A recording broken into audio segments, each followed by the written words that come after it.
Yo, what's up, everybody? Welcome back to another special movie reaction today. Like always, guys, it's Thursday, so that basically means that I get to take the time to either watch something that I really want to get back into or watch something completely different. But again, since it's Halloween season, I wanted to step into something that I have seen prior in my whole career, I guess you could say, as a filmmaker, and that is Hereditary. Now, I remember when I saw this with one of my good friends, Jake, and yeah, I mean, this was something that was just so different, and I think it's because it was horror, in my opinion, done right in terms of like a psychological way, but also, you know, using the crazy religious cult minded horror that is basically used, you know, everywhere nowadays. But it did it in a really good way. Like, you know, it was used in a way where it helped promote the overall story of just a family that is that's having the worst days of their lives, really.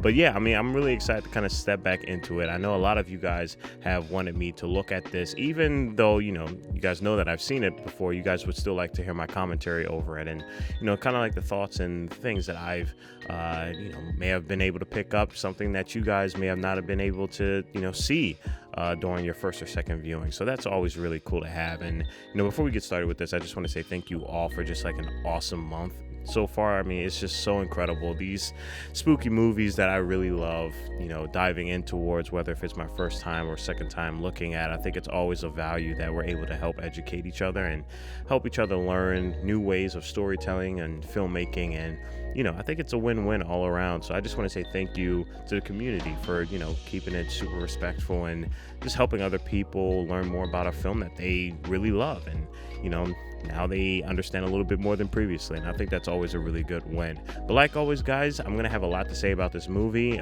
Most of the time, I'm going to be able to really cut it up. So if you want to hear all that I have to say, definitely check out the Patreon link. There you'll be able to look at all my full-length reactions and commentaries and all of that without any, you know, cuts and montages or anything like that. So if that's something that interests you, definitely check out the Patreon below. You also have early access and, you know, voting and all that good stuff. And the Patreon community is dope. I mean, hey, look at the movies that they're giving me. So yeah, without further ado, I'm excited to jump right back into this again. Like I love Hereditary when I first watched it, so it's gonna be really cool watching it again for the second time and seeing how that holds up now. So without further ado, let's hop right into Hereditary.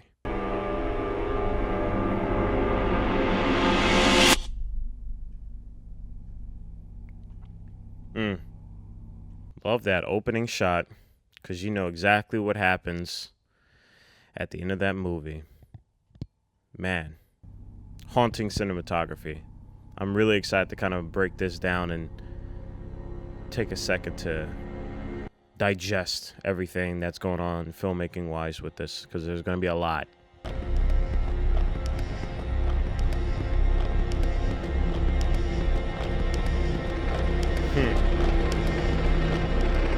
Watching this, you know, especially this scene, I really do wonder what it would look like if Wes Anderson decided to make a horror movie. I wonder how that would even look like. Maybe it will look like this. Wake up, Peter. Wake up. There's your suit. But it's just so interesting because, I mean, just looking at that shot, if I were to interpret all the events, it kind of almost signifies that everything that they do from here on out, you know, it's within the confines. You know, they have no control outside of their reality at that certain point. But when her life was unpolluted, she could be the sweetest, warmest, most loving person in the world. Man, what a what a rewarding feeling this is watching it for the second time, because now I'm able to spot these things and be like, oh boy. So, you still toiling away at the hospice? Yeah, between this and the It's so interesting how this movie is going to tackle grief or the stages of grieving, especially with her passion towards these miniature figures. and how much of like a narrative vehicle those miniature figures become throughout the story, not just, you know, to her, but in the entire grand scheme of things, you know, in the existential sort of conversation of this film. But when you die, Well, then, Dad will take care of you. Another thing that I'm now starting to kind of notice a little bit is just how, you know, family becomes a role in this film, especially when someone doesn't fix their own soil first. And what I mean by that is the grandma having her own issues, and then the daughter, who's, you know, the wife in this case, you know, picking up the pieces to that, but obviously she can't solve them. So, you know, that causes problems as well, too. And then that leading down like almost like a cookie crumb trail of just trauma that is just so deep because of the fact that people are either resorting to other ways on trying to solve it, you know. But it's interesting. I'm going to make sure to look more into that perspective as well now watching that, because I know family does play an important key to this film.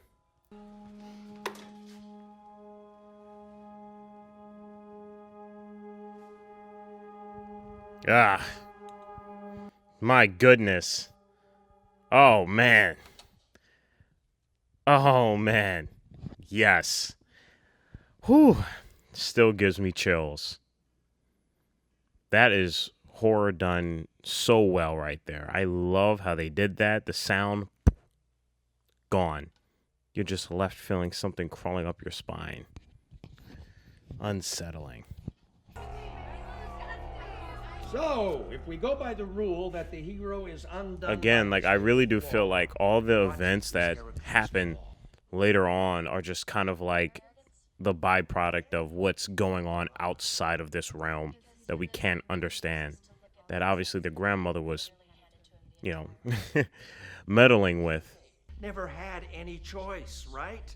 So does that make it more tragic or less tragic that if he has a choice? Less. Hence the conversation here. Hence the conversation about control and not having control. if it's all just inevitable, then that means that the characters had no hope. They never had hope because they're all just like hopeless. They're all like pawns in this horrible, hopeless machine. Yep, that scene definitely hits different. I didn't catch that the first time when I watched it in theaters. That scene right there connects beautifully to what I said in the beginning about how it feels as though they have no control as soon as the camera positioned itself within the miniature sculpture. Everything else is kind of just like hopeless.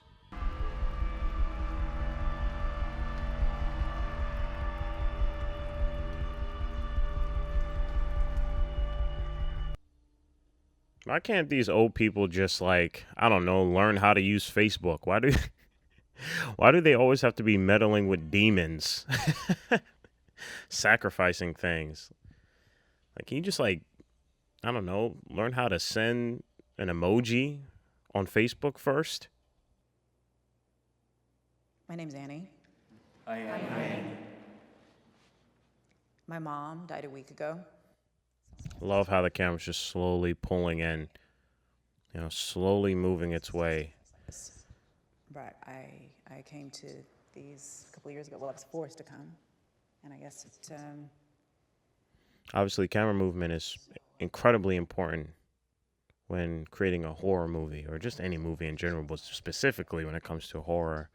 we were pretty much estranged You before know, that. with that, so it's like visual it really wasn't a huge blow. guidance, you know? But I did. You almost want to make your audience feel as though they're strapped to a chair and they have no choice but to witness what you're trying to show them.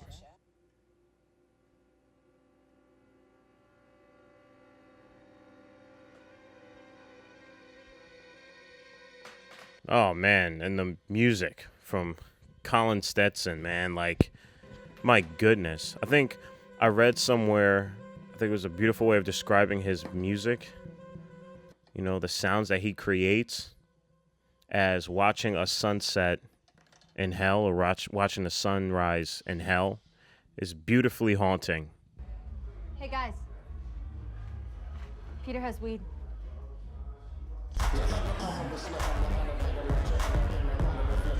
Oh man, this is gonna be hard to watch. It's gonna be terrible to watch. Oh man.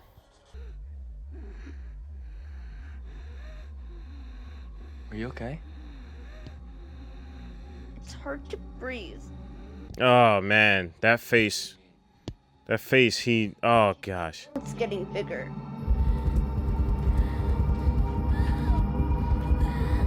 Oh man, dude. Watching this still like, oh, it's so unsettling.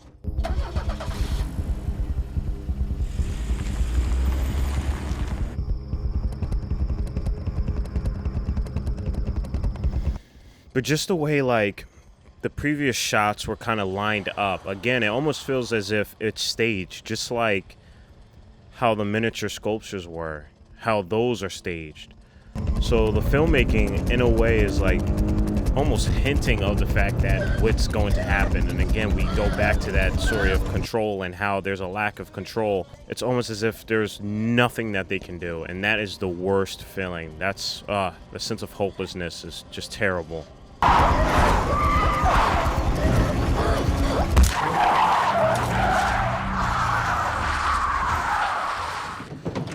Oh my gosh, man.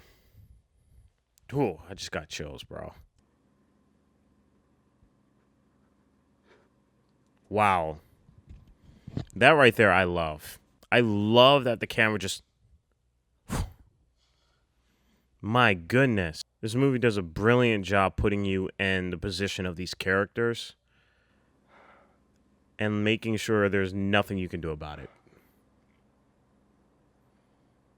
You just went through several stages with him in his head right there without any different camera movements, just pure acting right there. That's... Oh, man.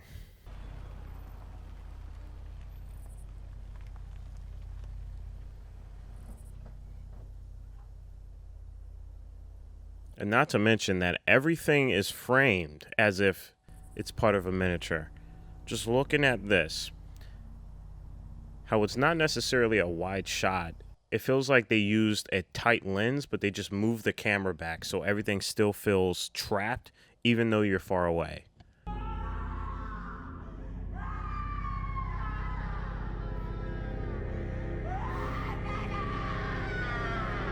Oh, man. And just holding on to his face as you just hear the screams. Oh, God. That's such a terrifying image.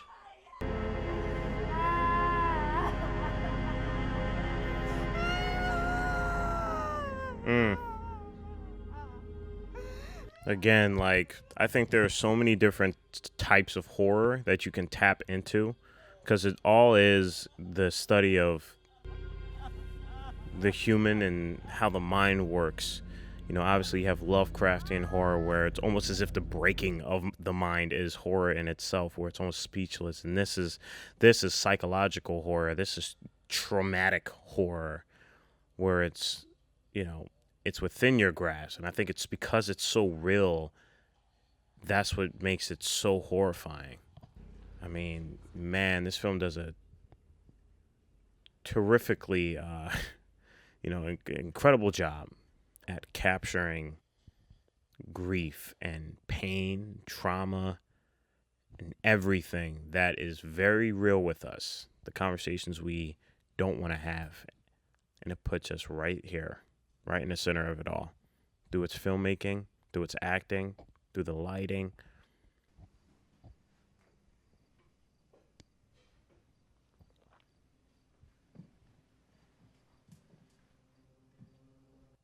It's a beautiful film about a grieving family that's slowly losing control, and how hope plays a part of that, or the lack thereof.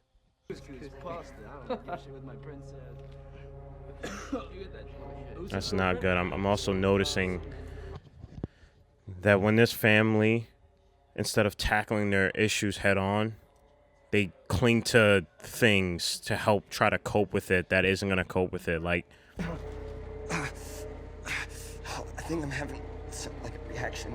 Like Peter's having a bad trip. He's trying to cope with it through drugs, and the wife is gonna try and cope with it through, eventually spiritual means. To talk to. Because we all do.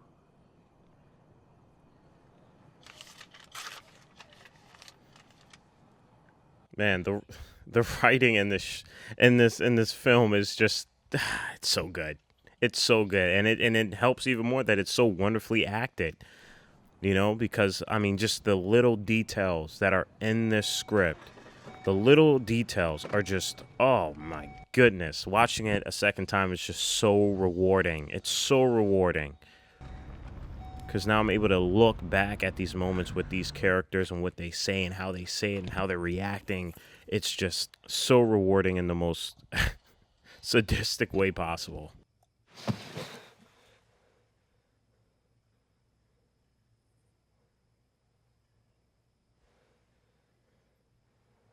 That's the one thing about these shots, when they just show it on just like a random space.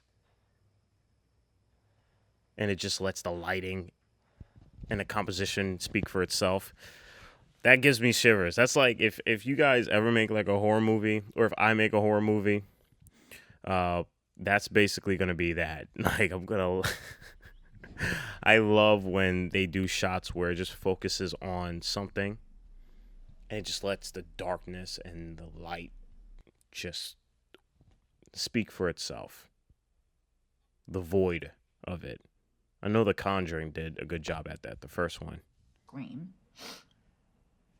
And I immediately put the match out. Immediately. I mean, I was just as shocked as he was. It's so interesting that like her loss of control is like, sleepwalking, Because again, like, I really do think one of the themes here is, the control or the lack thereof, and sleepwalking is a brilliant example of treading that line of having control and not having control. By the way, Peter, have you signed up for that SAT prep course? I'll do it tomorrow. Yeah, you know what? You gotta do that because it's coming up. It's almost as if like the father is trying to have control over his family, And not in the bad way as well, too, because I know he's trying his best. But, again, that theme of control, it's lingering.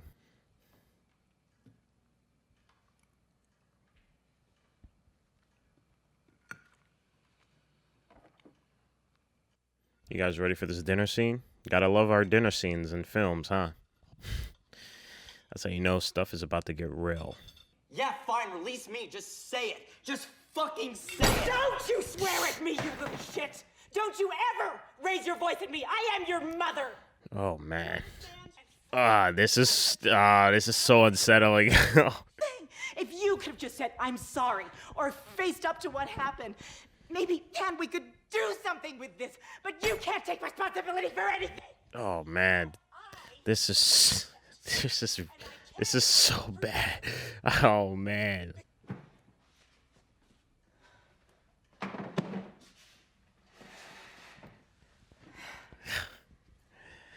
I think that scene kind of speaks for itself. That's a whole other horror. Oh man, that sucks. They were performing an open seance. I know what you're thinking, but they asked me to attend. They were bringing... Notice how every time she's trying to look away, she's guiding her back to her attention. See? Do you see what's happening? She's making sure she's not reared off. She's not distracted. No, not in a kind of smoke and mirrors way. No. And that is incredible acting. I did not pick that up the first time. But looking at it now, just watching Joanne just kind of move her body so she doesn't get distracted. That is I approached the medium after. That's crazy. I asked her about just subtle manipulations right there. It's okay. It's okay. It's okay. Wow. Louis, I brought your chalkboard. Yo, her reaction to this is just so like it's any sensible person's reaction, you know?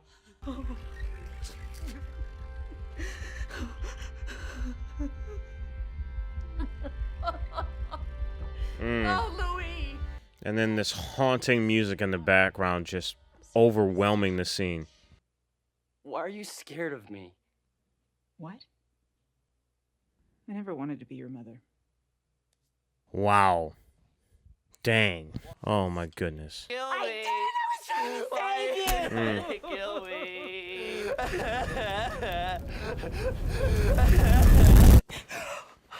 Man, that is... True.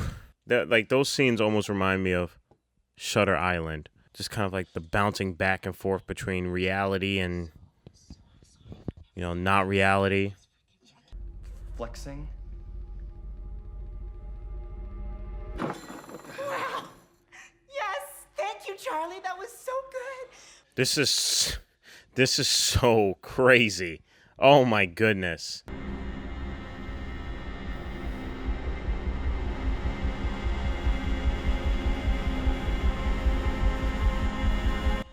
Man, I gotta give it up to this soundtrack. This soundtrack is just otherworldly. Oh my goodness. It's just like in a way it reminds me of Blade Runner soundtrack where it's just loud and static. Our country has had many ups and downs economically.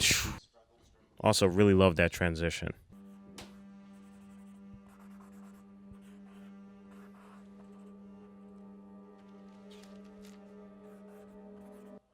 Man, it is so... This film is just so well shot. I love the framing here, hence why I said, like, it almost, in a weird, twisted way, reminds me of Wes Anderson. You know, like, just the way some of these frames are shot.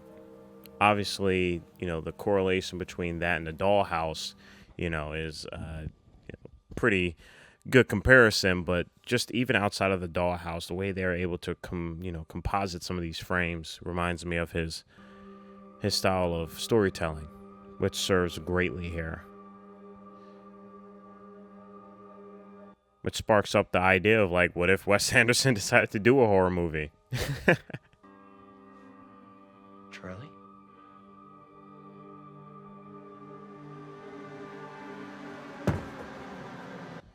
My goodness. Again, some of these scenes remind me of Shutter Island. Just the way it's able to just blur the lines. It's so crazy. Joe, please, I need to talk to you. Joe, I really need to listen. Yep. And that's when you start realizing that she was not who she said she was. Man, this script is just, oh my goodness, it's so good. Saturday!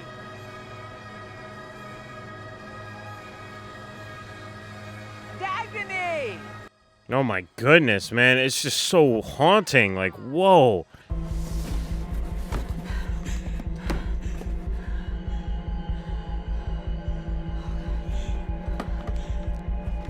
And it makes you wonder if she would have found this out earlier if she had gone through her mother's things. But I think it's because she was just so afraid to confront her mother and find out more about her mother because of just how she was treated. You know, she wasn't really able to kind of stop all of this.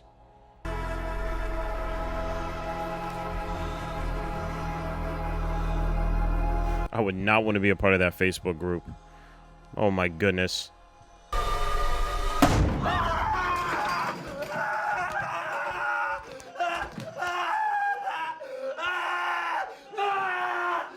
Oh my. Yeah, this film is crazy, man. This film is absolutely crazy. I need to call the police.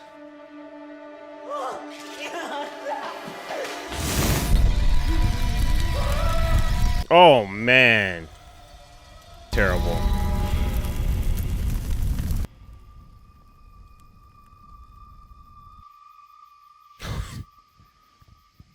That's like my favorite shot. That's my favorite shot. I remember when I saw that in the theaters, I thought I was like the only person that saw the people down below. Because I was looking around like, did no one just see that? that no one just like witnessed the horror that just happened. That's like one of my favorite shots in this film.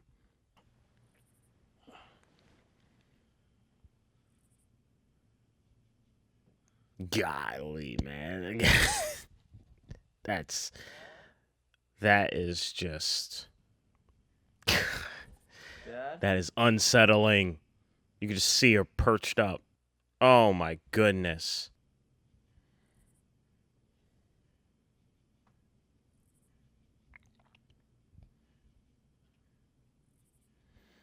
That was the only part that was goofy to me. That was the only part. That's the only part that was goofy to me, in my opinion. She just like doggy paddled in midair out the door. Oh.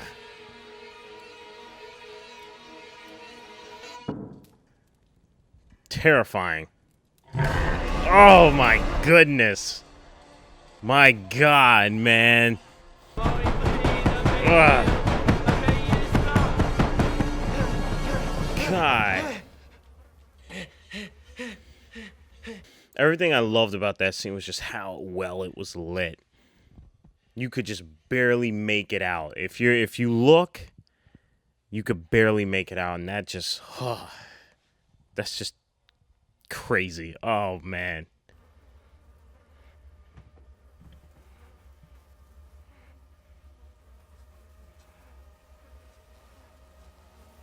And again, having it feel as though he's like being led. Again, having everything feel as though like he has no control. He had no control to begin with. Relating it back to what he heard in that classroom. Relating it back to what I said earlier about, you know, the dollhouse. And the moment we enter that frame where the movie officially starts within that is when they lose control.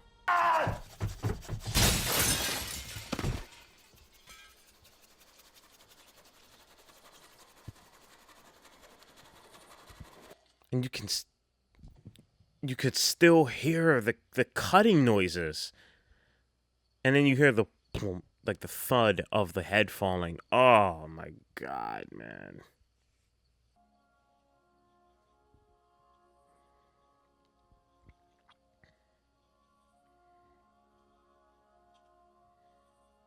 And again, this soundtrack is like, I think it would be the soundtrack to whatever those deep sea fishes, you know, are. I forgot what they're called, but they're the ones with like the light dangling, you know, the tempt prey to kind of like going towards the light. Is that an anglerfish? I think this is what this track reminds me of.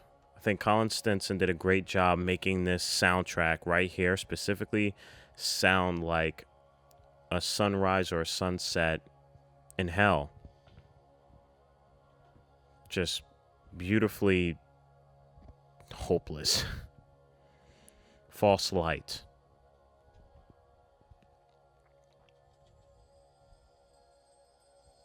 It's interesting how that use of lighting was in this film. It's almost as if it's tempting you.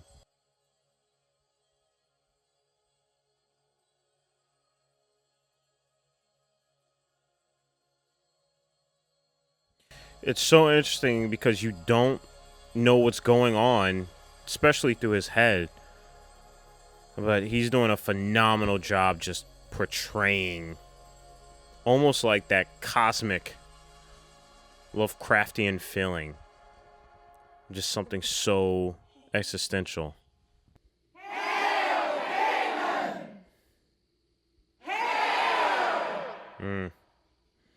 Yep. Oh, man.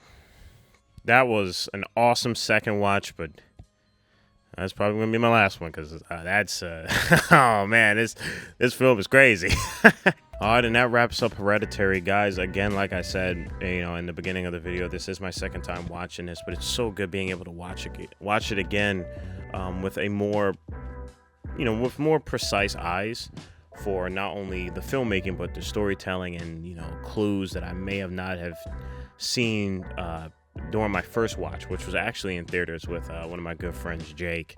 And man, this movie rewards you for, you know, multiple watches. It rewards you like no other, but like definitely have to go down that rabbit hole again. And I think I loved it. I loved the absolute chaos and the themes that were presented, at least in my opinions, the themes that I thought were presented of, obviously, what we discussed earlier about control and the lack thereof, and then grief and family ties, and if you don't, you know, like how family ties can kind of leak into other generations. And, you know, it's just so much to unpack with this film, you know. And you can start from the the brilliant acting that was, you know, the performance that was showcased in this film, to the screenwriting, to the incredible cinematography, to the one-of-a-kind soundtrack. I mean, there's sprinkles of themes hidden within the gems of filmmaking that, I mean, it would take like hours for me to talk about. But,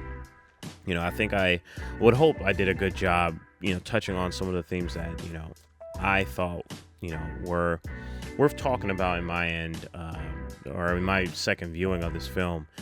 This film is just one of a kind, and its approach of, you know, themes that have been tackled before, but just the way that this film was able to showcase it was just, it's a rough one. It's a rough one, but I think that's what makes it so terrifyingly horrific, because, man, like, I mean, we witnessed during that dinner table scene, you know, the horror of that, the different types of horror within this film. I think is something that I find so fascinating, from the, you know, the family history and the family chemistry, and how that was breaking down to the actual horror of, you know, Payman, you know, the demon, and just, it's just so much, and the horror of grief and the loss of a loved one, and the way that they were dancing back and forth between these different types of horrors and being able to juggle them with such